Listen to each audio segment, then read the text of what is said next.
Autorickshaw, scooter, bike എന്നീ വാഹനങ്ങളിൽ indicator ഇടുമ്പോൾ സിഗ്നൽ ലൈറ്റിനൊപ്പം ഇനി മുതൽ ബീപ് ശബ്ദം കൂടി ഘടിപ്പിക്കണമെന്ന് മനുഷ്യാവകാശ കമ്മീഷന്റെ നിർദ്ദേശം.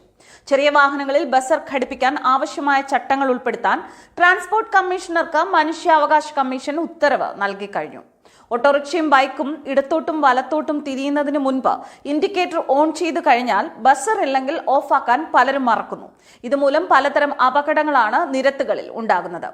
ഇത്തരം അപകടങ്ങളിൽ ഒട്ടേറെ പേർ മരിക്കുന്നുണ്ടെന്നും അതിനാൽ ചെറുവാഹനങ്ങളിൽ ബസർ സംവിധാനം നിർബന്ധമാക്കി ഉത്തരവിടണമെന്നുമാണ് ആവശ്യം ഉയർന്നിരിക്കുന്നത്. ഇൻഡിക്കേറ്റർ ഓണാക്കിയ ശേഷം ഓഫാക്കാൻ മറക്കുന്നത് മൂലം പിന്നാലെ വരുന്ന ഡ്രൈവർമാർക്ക് ആശയക്കുഴപ്പമുണ്ടാക്കാൻ ഇടയുണ്ട്. ഇക്കാര്യത്തിൽ മനുഷ്യാവകാശ കമ്മീഷൻ ട്രാൻസ്പോർട്ട് കമ്മീഷണറുടെ റിപ്പോർട്ട് തേടിയിരുന്നു. നിലവിലെ മോട്ടോർ വാഹന വകുപ്പ് ചട്ടങ്ങളിൽ ബസർ ഘടിപ്പിക്കണമെന്ന് നിഷ്കർഷിക്കുന്നില്ല. ഇതിന്റെ അടിസ്ഥാനത്തിലാണ് ചട്ടങ്ങളിൽ ആവശ്യമായ ഭേദഗതിക്ക് കമ്മീഷൻ നിർദ്ദേശം നൽകിയിരിക്കുന്നത്.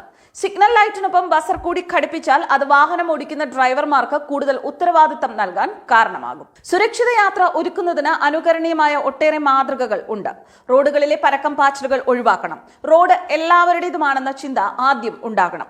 അപകടങ്ങൾ നടന്നതിന് ശേഷം മണിക്കൂറുകൾക്കുള്ളിൽ തന്നെ അത് ഒരു മറവിയാകുന്നു. അപകടം നടന്ന സ്ഥലം മിനിറ്റുകൾ കൊണ്ട് വാഹനങ്ങൾ ചീറിപ്പായുന്ന പൂർവ്വസ്ഥിതിയിലേക്ക് ആകുന്നു.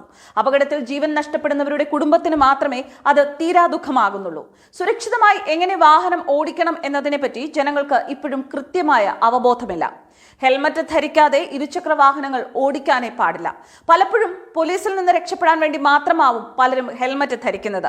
ദൂരയാത്ര അല്ലെങ്കിൽ കൂടി ഹെൽമറ്റ് നിർബന്ധമായും ഉപയോഗിക്കുക. ഹെൽമറ്റ് വെച്ചാൽ മാത്രം പോരാ, സ്ട്രാപ്പും നിർബന്ധമായും ഇട്ടിരിക്കണം.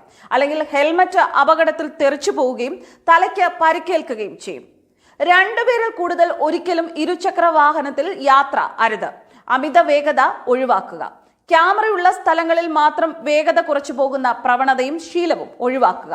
നിരത്തിൽ ഏറ്റവും അധികം കേസുകൾ റിപ്പോർട്ട് ചെയ്യുന്നത് മദ്യപിച്ചുള്ള വാഹനം ഓടിക്കലാണ്. മദ്യപിച്ച് വാഹനം ഓടിക്കാതിരിക്കുക. മദ്യപിച്ച് വാഹനം ഓടിക്കുന്നത് കുറ്റകരവും അപകടകരവുമാണ്. ഇടതുവശത്തു കൂടിയുള്ള ഓവർടേക്കിങ്ങും അപകടത്തിന് ഇടയാക്കുന്നുണ്ട്. ഓവർടേക്ക് ചെയ്യേണ്ടത് വലതുവശത്തു കൂടി മാത്രമാണ്. ദേശീയപാതയിൽ ഏറ്റവും കൂടുതൽ അപകടം ഉണ്ടാകുന്നത് ഓവർടേക്ക് ചെയ്യുമ്പോഴാണ്, പ്രത്യേകിച്ചും രാത്രി കാലങ്ങളിലുള്ള ഓവർടേക്കിംഗ്. ഇത്രയും കാര്യങ്ങൾ ശ്രദ്ധയിൽ വെക്കുക. വാഹനങ്ങൾ സുരക്ഷിതമായി ഉപയോഗിക്കുക. ന്യൂസ് ഡെസ്ക് കർമ്മ ന്യൂസ്.